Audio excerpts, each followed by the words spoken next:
What's going on, friends and family? Thank you so much for watching Every Day is a Saturday with your host, me, myself, and I, Brian Roof. Hey guys, another great day, another great episode.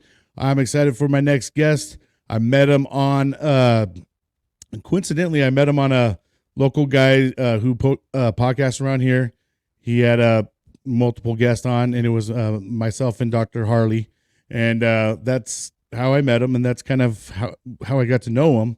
But let me give him his introduction. My next guest served his country proud for 21 years and retired from the United States Army. He also deployed 3 times to the combat zone during his time in service. He honorably retired February 2020. Let's introduce Robert Chop. What's up, everybody? How are you?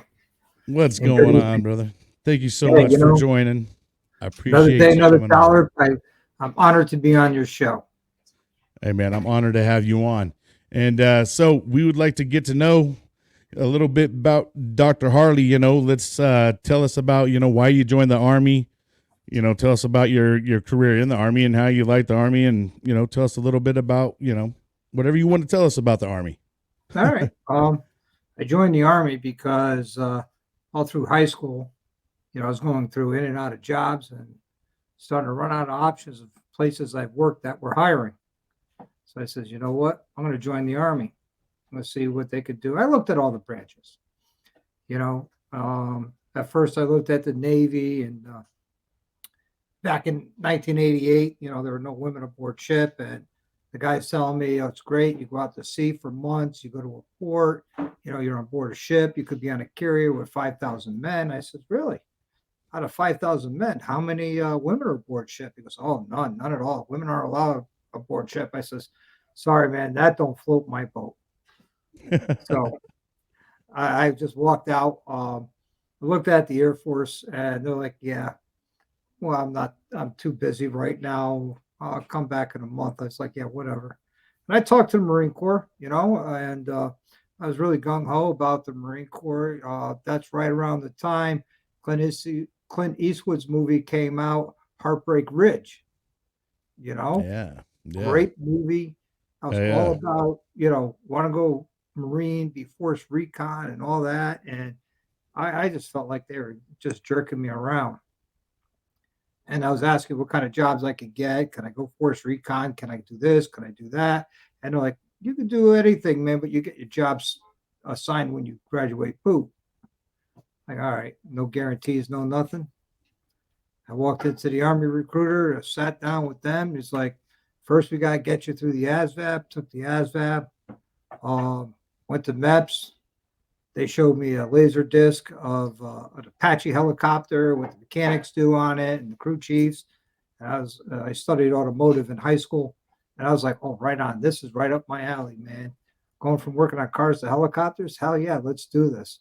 So I signed a contract then and there, and I wouldn't do it without the airborne option. I wanted to be a paratrooper. And the funny thing is, I never flew in a plane at that time. Closest I got to a plane at that was seeing them fly overhead. And my mother said to me when I came back from MEPS, she says, paratrooper, you've never been in a plane. What if you don't like flying? I said, well, Mom, if I don't like it, I'm jumping anyways. And so, I went to basic training at Fort Dix, New Jersey. Let me just silence my phone. I apologize. You're good. In January of 1989, you could imagine how cold it was in January of 1989. Doing bivouac and going to the range and road marches. It was cold. And wasn't that cold compared to other places I'd been, like Grafenwehr and Kyrgyzstan. That was cold, Kyrgyzstan. Colder than Graf. If you ever been to Grafenwehr, Germany, you know cold, but that's nothing compared to Manas, Kyrgyzstan. But yeah, graduated AIT and September 89. Went down to jump school. Graduated jump school. I was 19 years old and already had 2 sets of wings on my uniform, aircrew wings and jump wings. Went on leave and got signed to the 1st at 82nd Aviation out at Fort Bragg, North Carolina. where I was an Apache crew chief, which I enjoyed.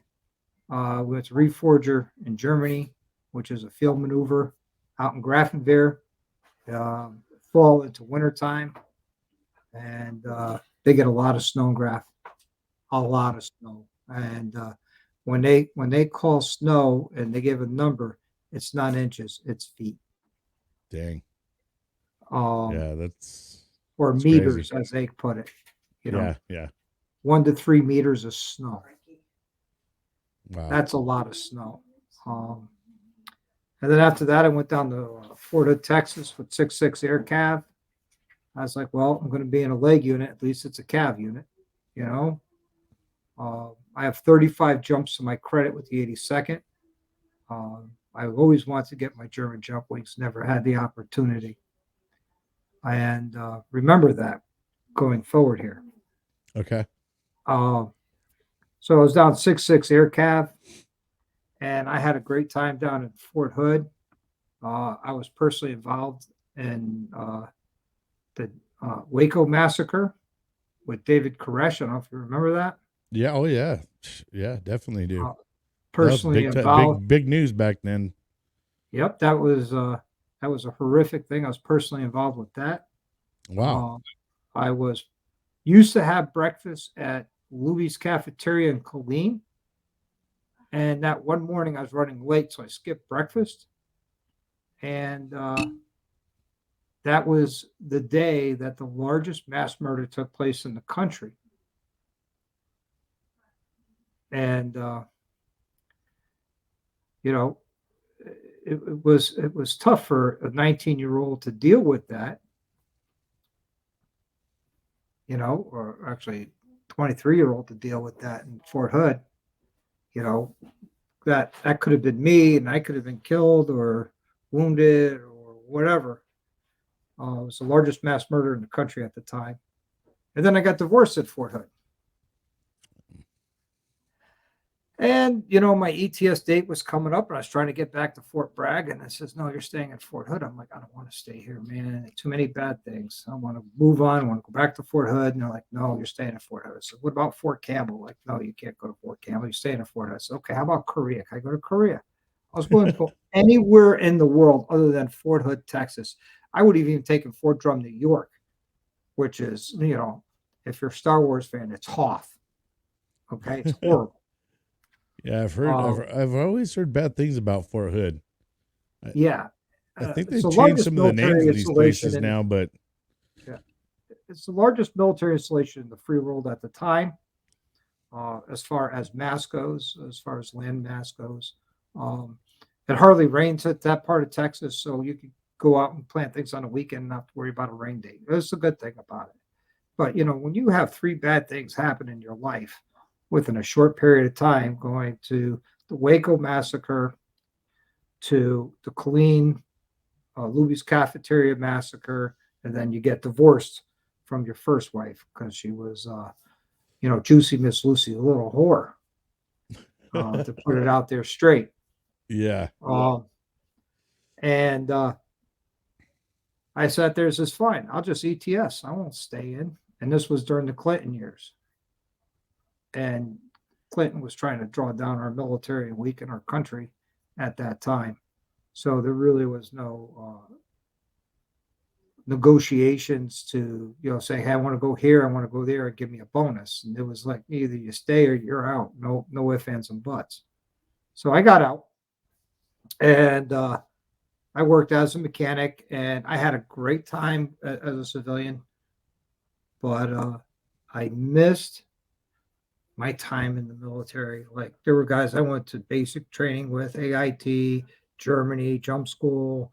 We did all that stuff together. When we were with 6.6 Air Cav, they used to bring porta potties out in the field with us. Aviation's Army Aviation's almost Air Force. So we had porta potties out there, and our first sergeant went in there, and we locked him in it. And now he was a jokester, so we started shaking it, and this thing tipped over and tumbled down the hill. Oh, and when this thing hit the bottom, the whole porta potty basically exploded. And my first sergeant was so pissed off. He looked like a blueberry covered in that blue water. Oh. and he knew exactly who it was. We didn't get in trouble. There were no Article 50s, no restrictions, none of that. He was like, you took it to a whole new level. It's on. So my buddy Warren and Andy, Warren Lyons he's living in Pasadena, Texas, where he grew up, and Andrew Bowman, he's out in Gas City, Indiana, and these are people I still talk to today. We never deployed to combat together, but we met each other basic training boot camp, and because of that, as everyone else knows, you form some strong bonds, some great friendships. So, and I miss being in the military. I miss the stories like that and the experiences.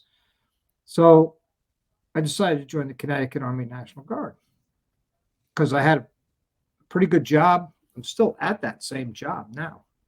I'm celebrating my 22nd and my 23rd anniversary, October 1st at this job. And I was like, I miss it so much. I need to get back into uniform. I miss being in uniform. I miss everybody.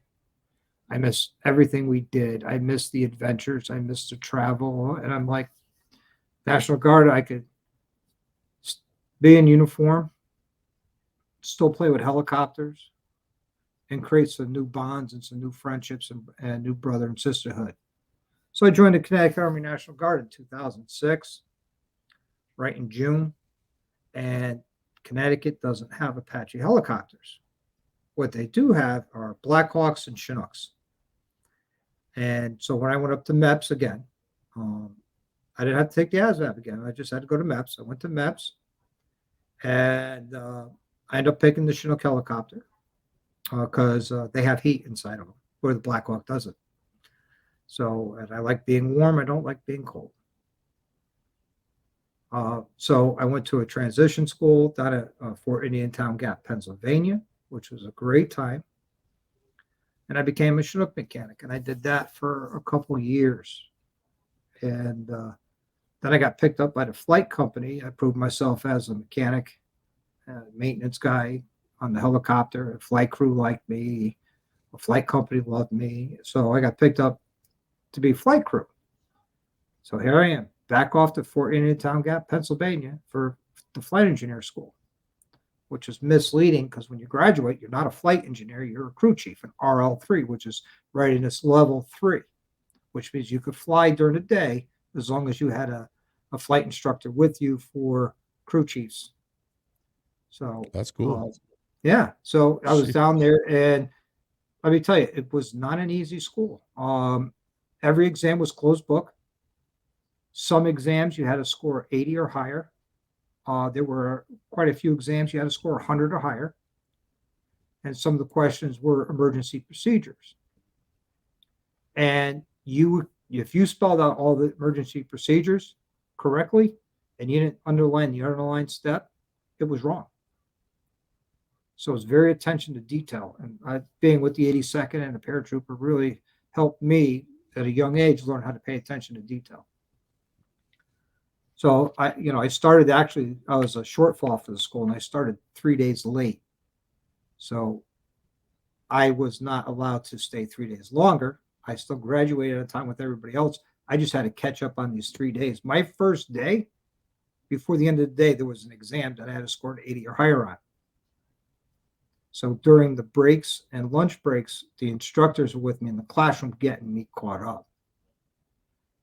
So I was literally in the class for 2 days, and I'm taking an exam for that module. And I passed. And if you fail one module, you only get one retake throughout the whole course. Damn. Luckily enough, I never failed a module. I passed all the way through. Past my check rides, I get back to my unit and I start flying, and I'm doing some pretty cool missions where we're flying around Connecticut, we're getting RL progressed, and part of that is multi-ship mission where we're flying 2 Chinooks or a Chinook and a Blackhawk mixed multi-ship, and we fly down to the Hudson Valley or the Hudson River, circle around the Statue of Liberty.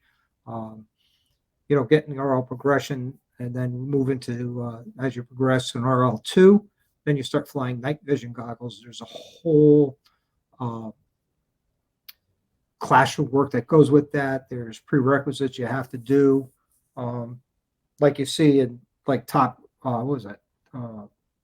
Not Top Gun. What was that movie?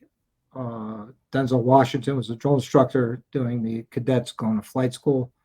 Uh, can't remember, where they're sitting in the oxygen chamber and they're flipping cards and all that. Well, now you're doing that with oxygen. You're not oxygen depraved or anything, but you got night vision goggles on, and everybody knows with night vision goggles, there's no depth perception. Yeah. And that's what you're learning, is how to work without depth perception. So it's like, oh, right on. And, progressed to an RO1 crew chief. And then while I was in country, DES, which is the standards for throughout the whole Army, not just the National Guard or just active duty. It's everybody, National Guards, Reserves, active duty. They come out and they did our evaluation. And one of the flights they came on, the DES guy was asking me all these questions, and he was basically giving me a check ride, and would write my flight record to be signed off RO1, day night NVG, FE, ASAP. Because I actually asked him questions that stumped him that I knew the answer to, so he was impressed. Because I can't sit down and read a book. I get bored. I sit down and read manuals. And I'd sit there and I'd read, theory of flights, operator's manual, maintenance manuals, just because I wanted something to do in country when you're on a weather hold because of dust storms. And, during M day when it's raining and you're not flying, I want something to do, something that's productive. I'm getting paid to do something productive. So I did. And that was pretty cool. And, while in country, I was in there, one of my first missions as an FE. We flew a short mission, which was only 3 hours. We went basically from Toledo to Udari. So after Udari, we came back and we shut down. We put things away. I'm on Skype with my wife. It's 2009 at the time. And my first sergeant, different first sergeant, knocks on my door, says, "Chop, your crew is the only crew that's rested. We just got a mission drop, packed for 3 days. You're flying around the Patriot cheerleaders for the USO tour." I said, "Oh, right on."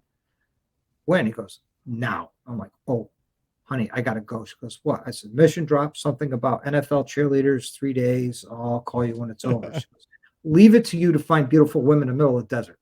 Oh, man. Well, so I got to duty fly calls. them. Duty calls. War is hell, man. War is hell. If you see my Facebook page, you go into my pictures. There's an album there called War is Hell, and it's got all the pictures of me and my crew with the cheerleaders. It was awesome. I'm gonna have to take some of those and post in the group so people can go and check those out. Yeah, there's some night vision goggle flying and all sorts of fun stuff. But while I was there, I got I got arrested in Iraq, up in Baghdad, of all places. Oh shit! Yeah, we were shutting down the Buka prison, so we're doing prisoner transports from Buka up to Baghdad, so they go to Abu Ghraib. Well, we're doing turns, and it's a 6-hour flight one way. And we stopped in Gary Owen for gas, which we got to shut down, no hot gas there. And the last turn of the night, I'm looking at or the last turn of the mission, I'm looking at the MPs going, "What's going on?" Because we only got 12 prisoners. You guys aren't wearing night vision goggles. You don't have M16s, only M9s. That's not my experience. What's up with and you're not, and these guys aren't hooded or zip tied. What's the deal? Goes, "Oh, these guys are non-threatening prisoners. They're on the catch and release program. We're going to let them off and out in Baghdad, and they go back to the general population." It's like, "Oh, all right, no problem." So we take off, and I'm starting to progress my crew chief to become a flight engineer. So I have him on the ramp doing all the ramp duties and managing the aircraft and training him and everything. So I'm right in the cabin door. And every now and then I look over my shoulder and I start counting heads. Well, I'm counting 14 heads, 12 prisoners, and then 2 escorts. Well, we're about 30 minutes out of BIAP, and I turn around, I'm missing 1 head. And if you picture, you're in the cabin door of a Chinook, got your hands on the butterfly grip of 240 hotel, and I'm just looking over. And then next thing you know, I'm missing 1 head. So I take my left hand off the 240 and I just turn my whole body, and there he is heading for the cockpit. So I grabbed an asp, which I had in my flight vest, extended that, played Tiger Woods, caught him behind his right kneecap, blew it apart. As he goes down, he grabs my M9, I think out of reaction. So, of course, I grab his wrist, twist it, flip him over on his stomach. My door gunner at the time throws me a cargo strap, and I cargo strap him to the floor with such force that I broke 3 ribs and cracked 3 others. So, we land in Baghdad, and we turn the interior lights on, and the EMPs are going, shut it down. They asked me what happened, and I told them what happened, and I got arrested. No. 15-6 investigation happens. Bullshit. And for now, my whole crew is stuck there because there's no flight engineer to fly back, which is part of minimum crew. My crew chief can't fly without an FE. So after the 15-6 investigation, and witness statements of my crew chief and my door gunner and the 2 MPs, all the stories lined up that they were all at the back of the aircraft. There was no reason for him to be up by the cockpit. And that's where it was. And I was found no wrongdoing, that I was protecting my aircraft and my crew. Right. So at the end of that, I get a good job. No air medal, no MSN, marital service, nothing. Not that I care about the hardware, but something better than, hey, good job. Right. Right. No pass for 4 days. Well, I was in BIAP for 3 days, but in a cell. I had plenty of crew rest. Were you was there Americans all where you were arrested at, or was it were you mixed in there? It was mixed. It was a mixed prison. I didn't go to Abu Ghraib. I was at the MP station. This way they could do the 15-6 investigation. I was detained, and it was stricken from my record because that's no shit that you had to even go sit through that for 4 days. Yeah, facing a court martial. Let alone an hour, man. Sheesh. Yeah, and of course the JAG officer I had assigned to my defense, he was a pretty good colonel. He was a full bird colonel, and he was a National Guard guy, and he was by trade he was a criminal lawyer on the civilian world, but he also was JAG. So I was like, right on. So I got a good lawyer, and after he did his interviews of all the witnesses and everybody, that he came back and says, this is slam dunk, dude. You're going to be out of here in no time. He says if they can't convict you, they can't Article 15 you, they can't do anything other than saying you did the right thing. You protected yourself, you protected your aircraft and your crew. You did everything right. You got nothing to worry about. But you're still worried, I'm 40 years old. I got a wife, I got a house, I'm buying. We just got back from, actually, no, I wasn't on leave yet, terminal or, mid-tour leave yet, where we bought this house. But, here I am going, what the hell, But, the big green weenie came and got me, so. Yeah, you know what, man? Unfortunately, there's a lot of stories out there that a lot of guys that didn't get off, that were out just doing their duty, there's a lot of young guys out there that are probably sitting behind jail doing some time for war crimes that, oh my gosh, these guys Well, are you got to 18, remember 19 years old, man. that's the time when they were the campaign of winning hearts and minds. Right after that, like I said, I like to read the manuals. I found there's an authorized modification I can do to the ramp of my helicopter where I can mount the sexiest weapon in the U.S. military arsenal, which is a Mark 19, Mm-hmm. right on the ramp of my helicopter. That's a fun one. So I sat there and ordered all the sheet metal parts. I put a work order in the sheet metal to modify my ramp. And my first sergeant comes up to me, chop, chop, chop. I'm like, what, Top? What's wrong? He goes, what's with your ramp? There's no write up for it, but you're ordering, $150,000 worth of parts. I says, well, and I told him the story, and he's like, oh no, you can't do that. I'm like, why not? He says, we're supposed to be winning hearts and minds. I says, yeah. If I shoot somebody in the chest with a Mark 19, there's his brain, there's his heart. I won hearts and minds. So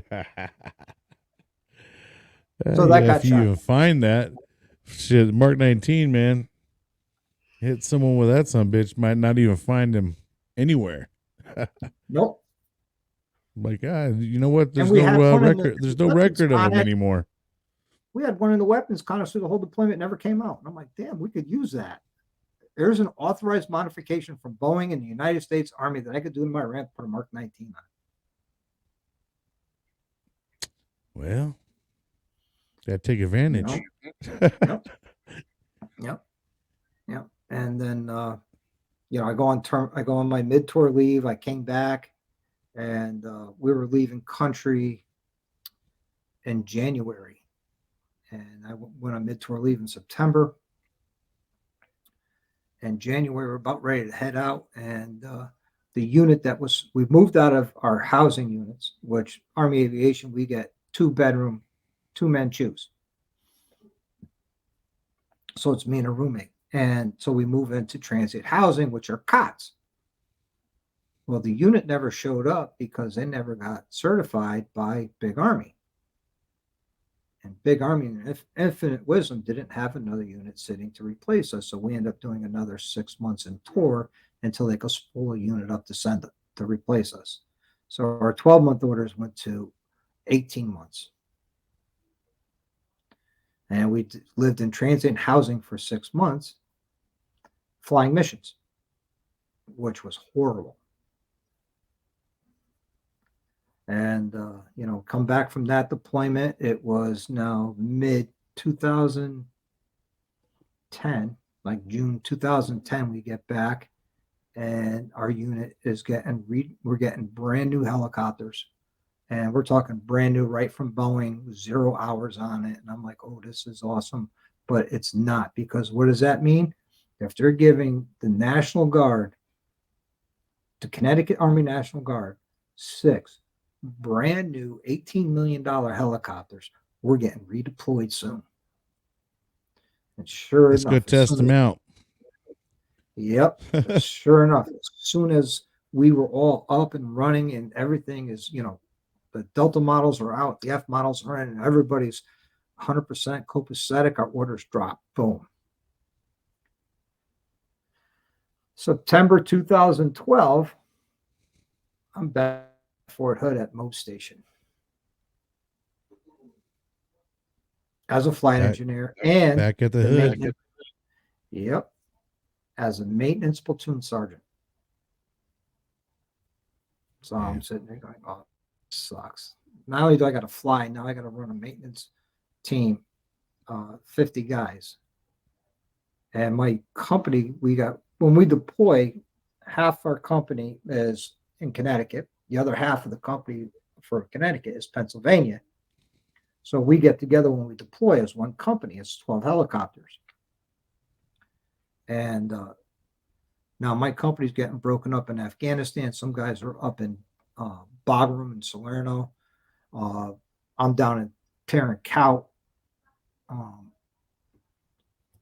And now I manage maintenance teams up in Bagram and also in Tarrant Cout, which are 2 different areas of responsibility. So I can't even go there to see how they're doing.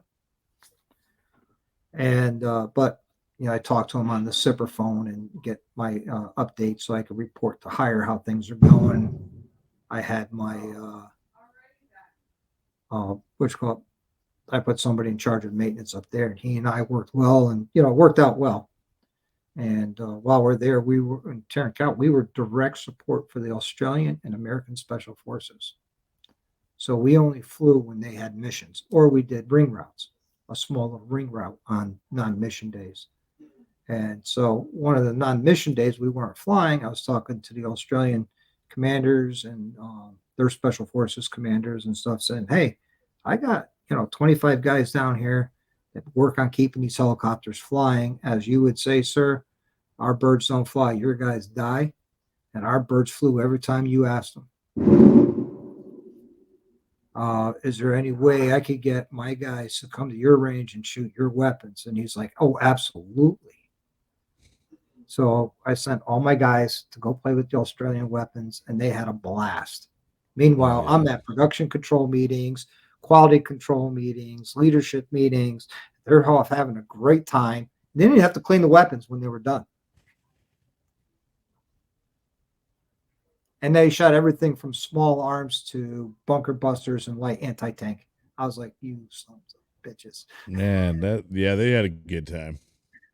Yeah, they did. Anytime They you get to go play with some, new weaponry, it gives you a little. and you're not chubby. paying for ammo or Yeah, range. exactly. Yeah. Like, you want me to shoot again? Okay. No problem. Yep. Keep them So coming. we got back from that deployment in August of 2013, and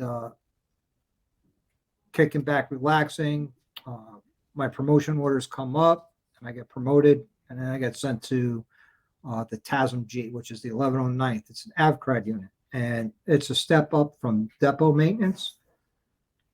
And I was a section chief down there, and just doing depot level, just above depot. We had some letters we could do depot level maintenance, and so I was down there. And I deployed with them in 2015 to Arif John, Kuwait. I was like, well, hey, at least this one's going to be a nice, easy deployment. Kuwait, we got a mission in Rota, Spain, mission up in Germany. I could try and get on these, make it really fun. I got on the Rota, Spain mission. I got on that, and for a short while. All through mobilization station, I was on that trip. I got my diplomatic passport and everything. And 2 days before I leave for Rota, commander comes up to me. Now, the company commander for a unit like that's a full bird colonel. And the colonel comes up to me and says, "Chop." I said, "What's up?" He goes, "You're going to Rota, right?" I said, "Absolutely. I'm packed and ready to go." He says, "Change of plan." I'm like, "What do you mean change of plan?" He says, "Well, you were just in Afghanistan." I says, "Yeah, that was, 2013 when I was in Kandahar, because we went from TK to Kandahar, Tarrant County to Kandahar." And he goes, "Yeah, but you were the last one there. We're going to bring you, and you're going to be our liaison up there. And we want you to have, take care of what you need to take care of, help the 101st. I'm like, "But I want to go to Rota.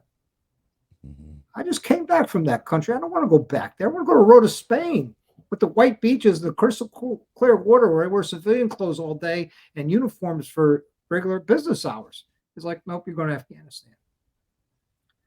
So I was up in Afghanistan, back in Kandahar, for a little while, for about 4 months.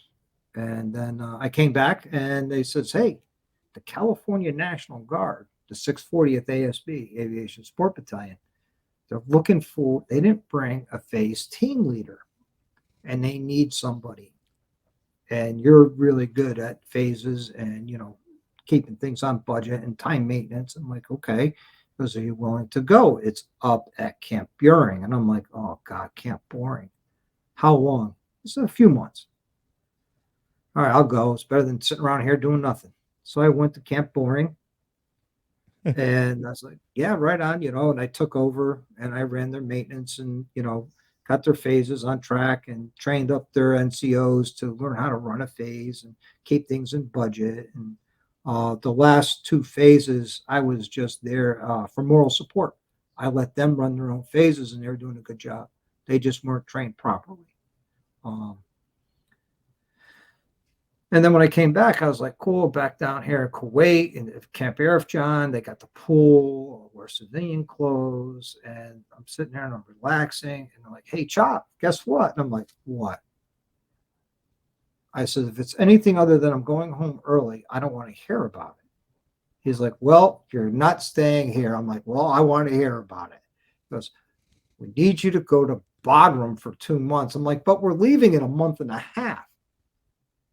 He says, What I year know. were you in Kuwait? That would have been 15, 16. Okay. Okay. So, and I'm like, I don't want to go to Bagram. I really don't. I just want to go home at this point, man. I've done 3 deployments in 6 years. I've had it. I'm done. I'm done. It's like, no, go to Bagram. Sorry. So I go to Bagram and we were up there and we were staying in the Hardin buildings and they're considered a bomb shelter. So when the base gets rocketed, we don't have to leave. Well, the perfect storm came. We're sitting there. The rocket attacks are going off, and then the fire alarm goes off. Now we got to leave and go to the makeshift shelters. Well, they were packed, and my chain of command is looking at him. Chop, you need to get inside. I'm like, there's no room. I can't go in the building because of the fire alarm. It's not cleared because the fire department's not doing anything until the rocket attack's over. I can't fit inside of here because there's no room. What do you want me to do? There's nothing I can do. If a rocket hits me, it hits me. I don't care. At this point, I'm here and I'm angry about being here because I didn't want to be here, and I'm here. And all said and done, we left there, and I came home, and I was going to stay until I was 60 years old. I loved it so much. I wanted to stay until I was 60.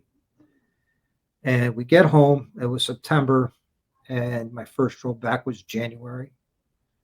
Right around April, May time, the facility commander comes up to me and says, hey, the unit's redeploying next summer. I said, oh, good.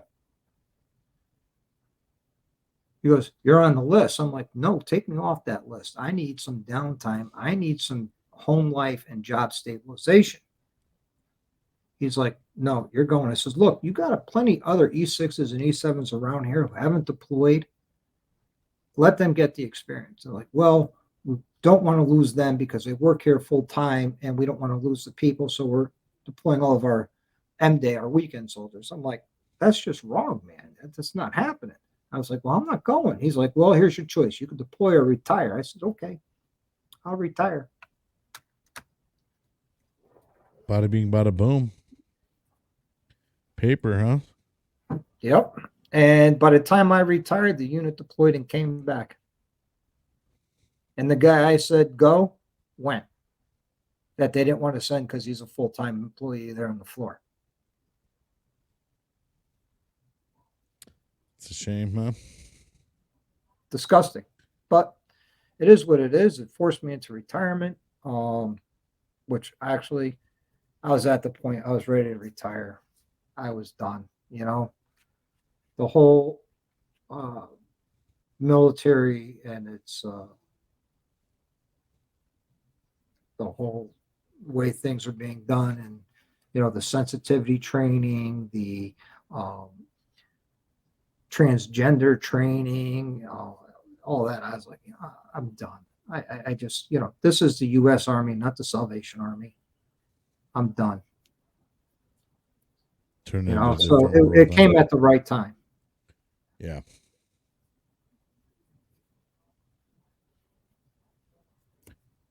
Were you glad to? So then, after you retired, then what did you start doing with yourself since you've been retired? Well, let's see. I spent time in the club life and motorcycle club life. I was in the club life before I retired, and very well respected and loved in the club scene. That club that folded and I stayed away because I said, if I'm going to go to a club, it's going to be 1% club next, and I can't do it being in the military. So once retirement happened, I went to 1% club and did my prospecting time with them, and they knew me from my previous club. And it wasn't a national club or anything like that. It was just a local 1% club.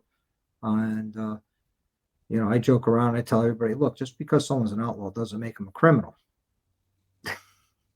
I'm not a criminal, but I'm a 1%er at heart. Did my time in a 1% club, and I found I had to walk away because with the PTSD and the stress and the drama of the club life was a huge trigger for me. Might not be a trigger for everybody else out there, but it was a huge trigger for me. And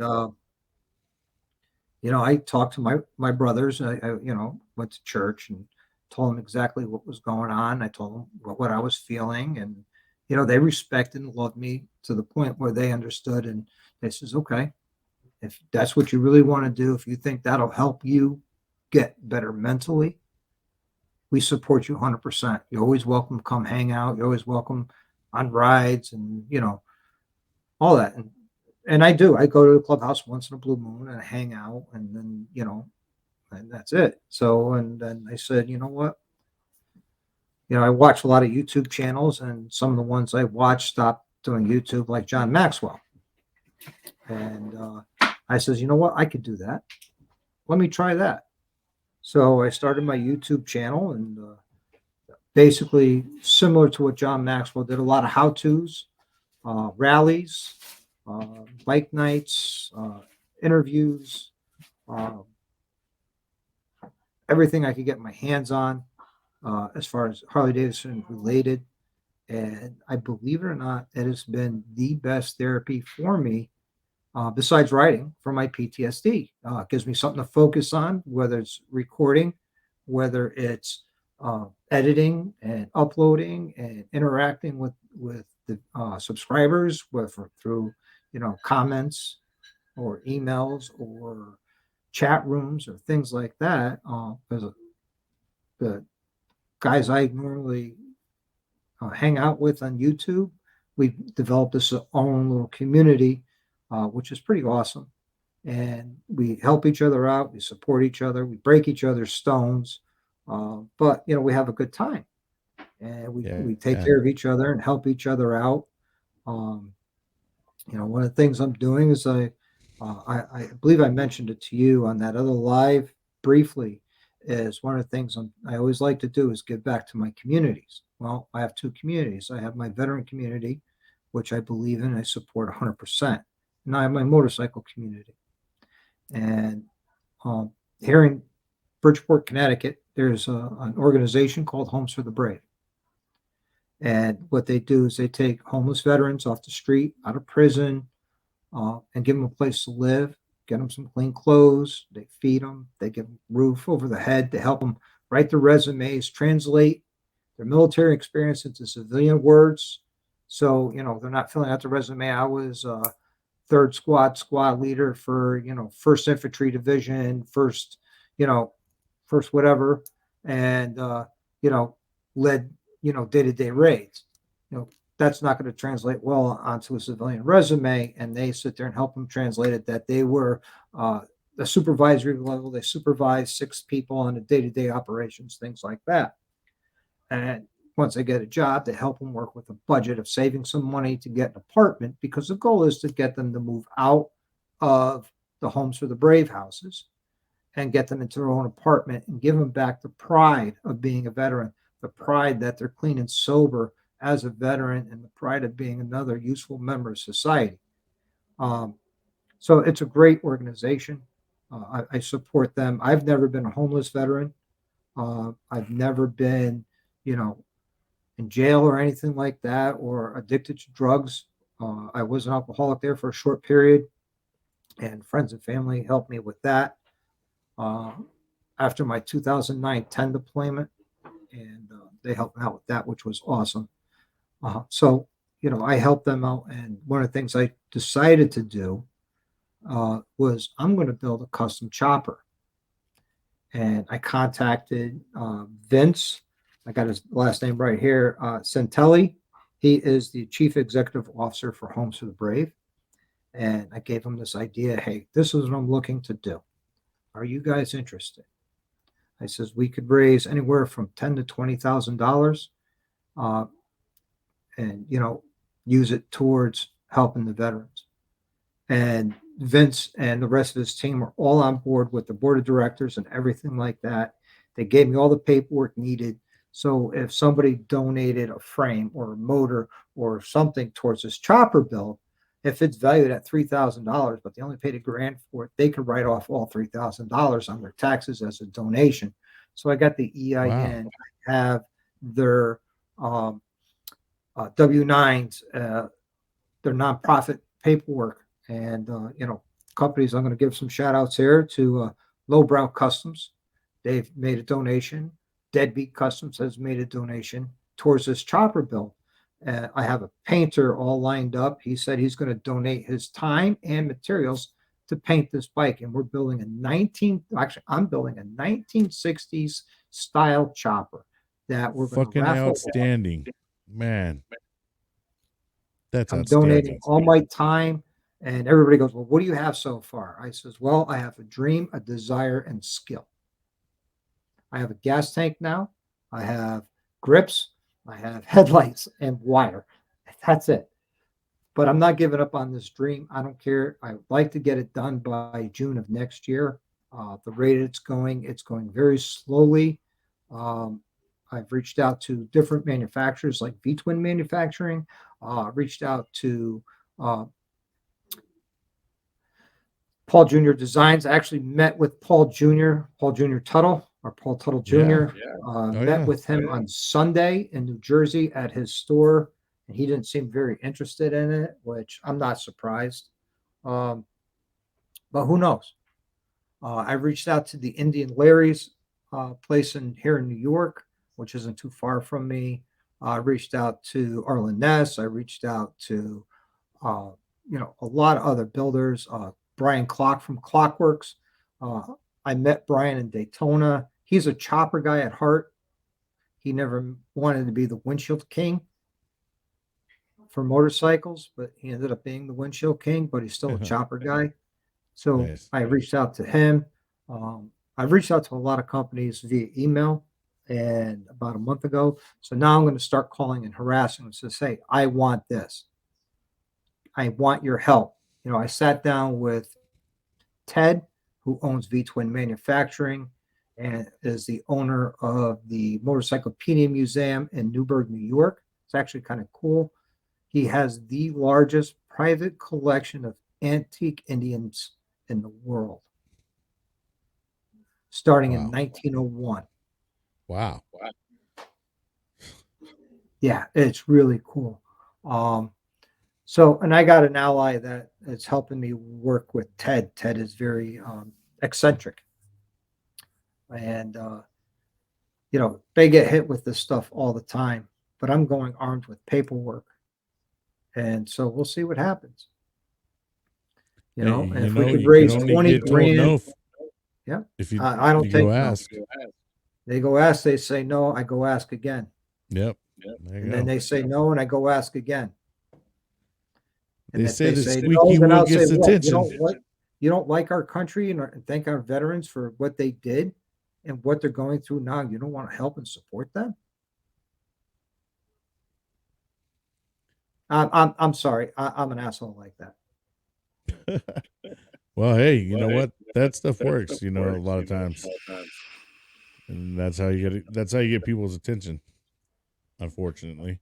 Yep, I'm on Ivan Moody's personal Instagram account from the singer from Five Finger Death Punch. I reached out to Ivan Moody. I haven't heard back from him. I know they're touring, so he might not have had a chance to read it. I know they're really big into supporting veterans and different things. I'm hoping Ivan Moody and Five Finger Death Punch will step up and say, here's a check, buy what you need. Dude, tell them just to drop by and say hello on one of my videos. I am a big fan of Five Finger Death Punch. Listen, I've almost auctioned off my left nut for those guys. Like, here's my story at Five Finger Death Punch. You ever seen the video Bad Company from Five yes, Finger yeah. when they're in Iraq Mm-hmm. and they're The sitting all down at the tax terminal and you see the Chinooks taxiing away? That's me with the Patriot cheerleaders taxiing away. They were a day behind us. So I no never got to see the shit. show. Oh, Then they finally come to Connecticut on a Thursday night. They're playing, and I can't go because I have to be up Friday morning because I had a 3-day drill, and I'm leaving the house at 4 in the morning. My wife got home, literally walked in the door. I was just walking out to go to drill. I never got to see Five Finger Death Punch live. I had 2 opportunities, both would not work out. Um, and it was with the original drummer, who is now retired, and that would have been something special. And I'm a big Five Finger fan. Um, dude. Yeah, me too, man. I mean, my gosh. The thing about them, I don't think there's a band out there that their songs quite relate to me as much as their songs do. I mean, almost every song has somewhat of a storyline that I can relate to or that I felt in some Absolutely. way. So I've never felt so in tune with a group whenever I hear their lyrics or like I'm going through some shit. Man, I don't know, man. Those guys just, I would just be like, wow. It's like almost like the song's talking to me, and I'm just like, there's so much And relation for me. that's how I got onto Ivan Moody's private uh, Instagram account. Was uh, first time I've heard the wrong side of heaven, the right side of hell. When I heard that song, it was in 2011, early 2011 into 2010, when I was really going through some bad shit. I was drinking a 30 pack of beer a day, a 1 liter bottle of Jaeger with that 30 rack a day, Damn, and yeah. Let's put some dealing with work in. my PTSD and going to the VA and the shrink I had at the time. I was telling her what was going on, what I was doing, my infidelity. Uh, and she goes, "Well, are you hurting anybody?" I says, "No, not physically." And she said to me with a straight face, "It sounds like you live in the life of a rock star. If you're not hurting anybody, why stop?"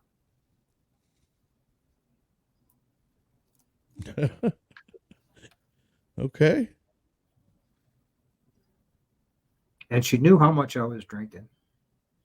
And it came down to friends of mine I deployed with sat there and pulled me aside and had an intervention with me with all my drinking.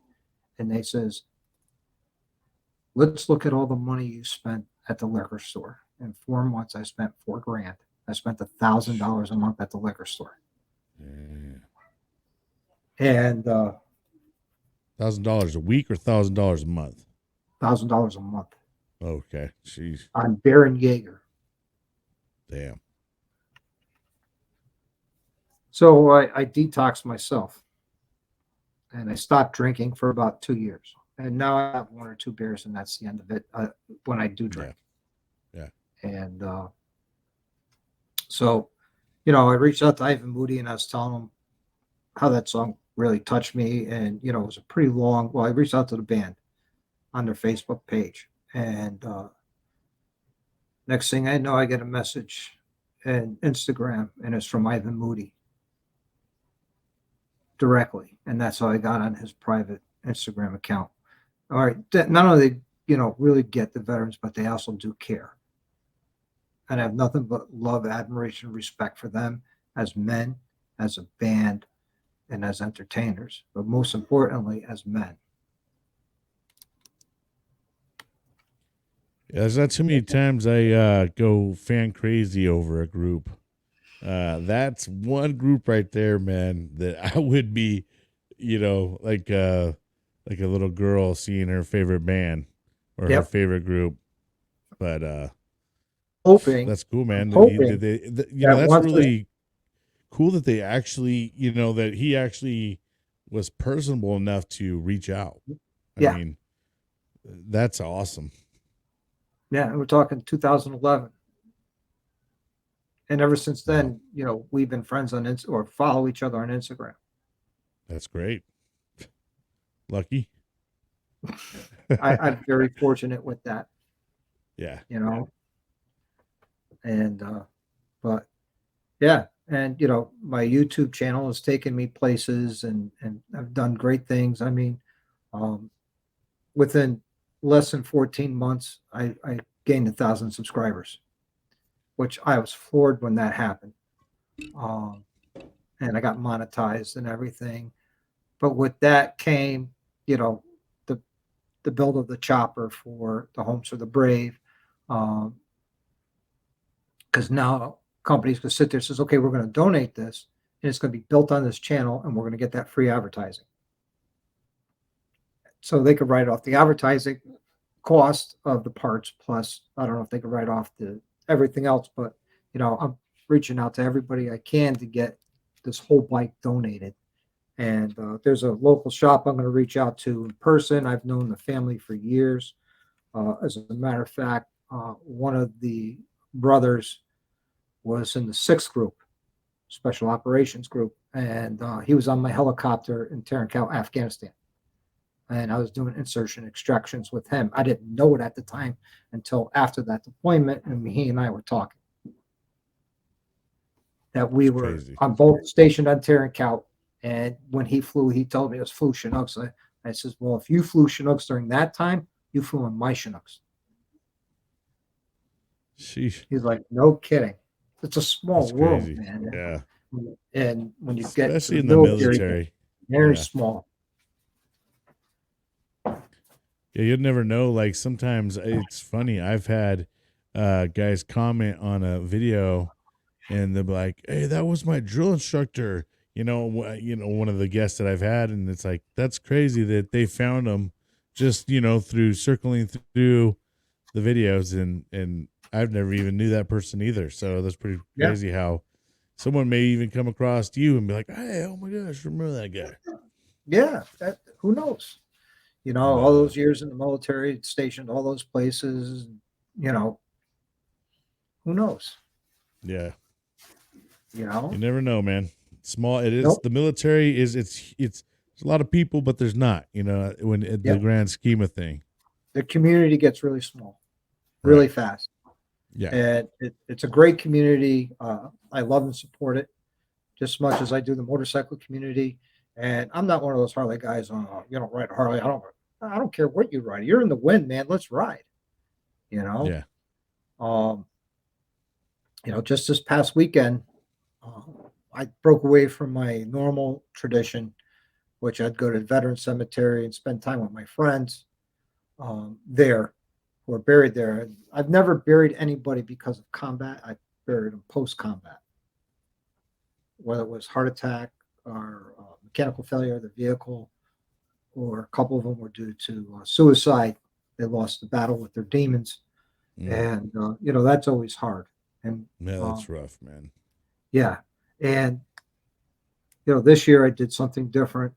There was Baggers and Brews YouTube channel had a ride in southern New Jersey, and I went to that instead. And of course, I spent the whole weekend thinking of them and everybody, and even on my Facebook page, I listed their names.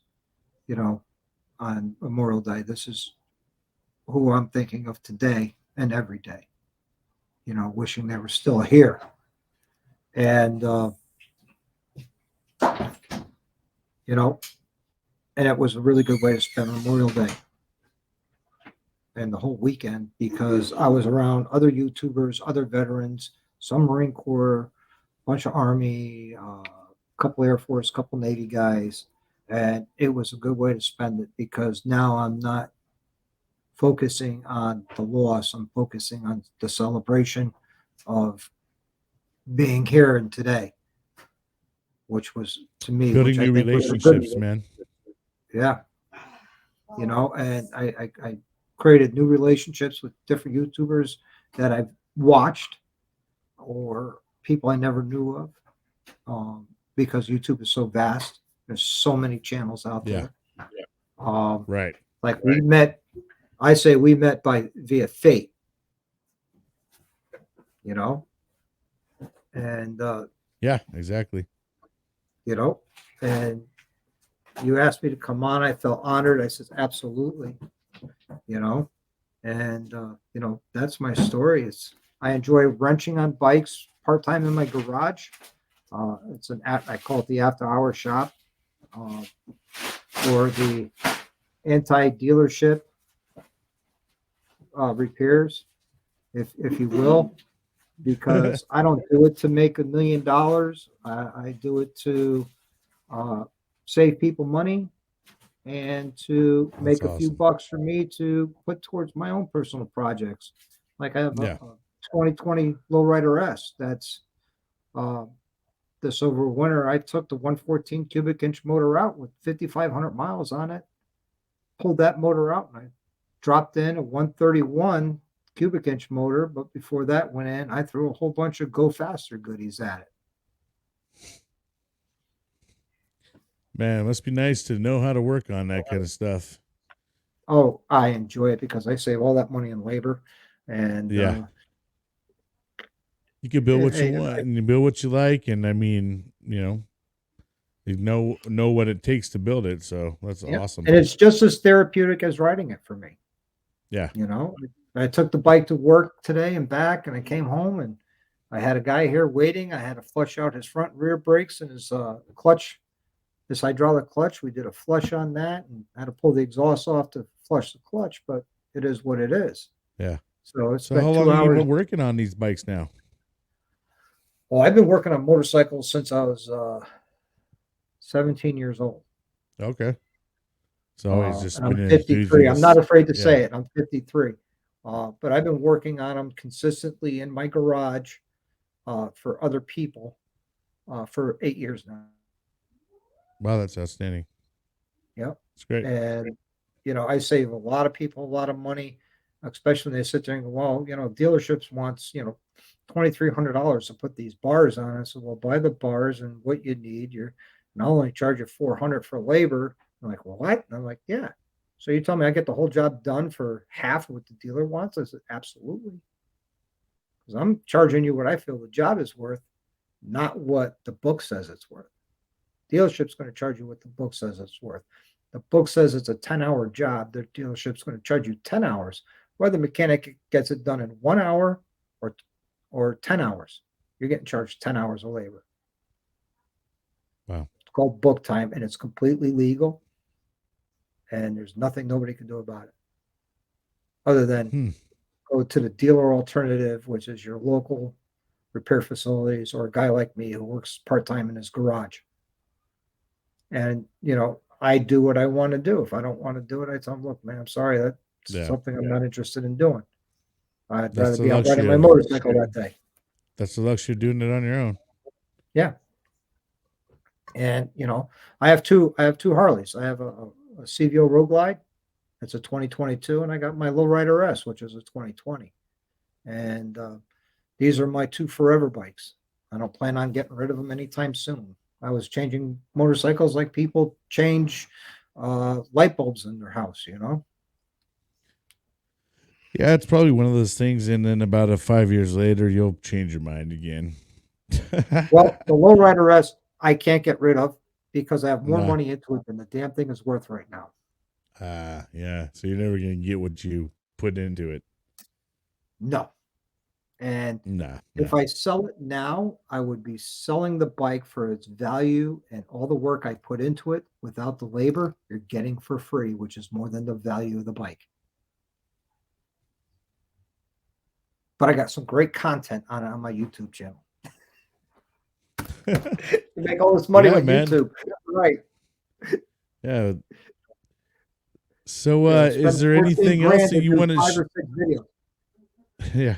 Is there anything else that you want to share with us before we go on? Nah, man, I think that's basically, you know, who I am in a nutshell. You know, I'm a biker, a retired vet. husband. I have no kids. I had 50 of them at one time, stretch all over Afghanistan. And, you know, that's just me in a nutshell. Love to ride, love Yeah. working on bikes, love taking care of my communities. And I appreciate you coming on and taking the time to tell your stories and your experiences with us, man. It was my honor and pleasure to do so. And this is a friendship now, you know what I mean? And definitely been checking out your content and stuff. Try to stop by and say hello when I can. Yeah, right on. I've been watching your content too. I appreciate it. It's been a pleasure, running into you and getting to know you, man. I mean, absolutely. Like I said, I'm glad you came on and took the time to share with us. But I'm gonna go ahead and send you to the back, and then we'll make sure we got the recording. And once again, thanks, man. Appreciate you. Hey, before you go, I'm gonna say this one thing to you: Semper Fi. Semper Fi. Appreciate that, man. All right, friends and fam, that's going to wrap up another great day, another great show. He's a great guest. Please go check him out. Right here is his YouTube channel, Dr. Harley. Great guy. He has a lot of great content out there. Definitely, especially if you're into, riding bikes and all that, go check him out. Also, if you want to watch or listen to this, you can check me out on Spotify, Apple Podcasts, Google Podcasts, iHeartRadio, and the Gunroom Radio. All right. Until next time, friends and fam.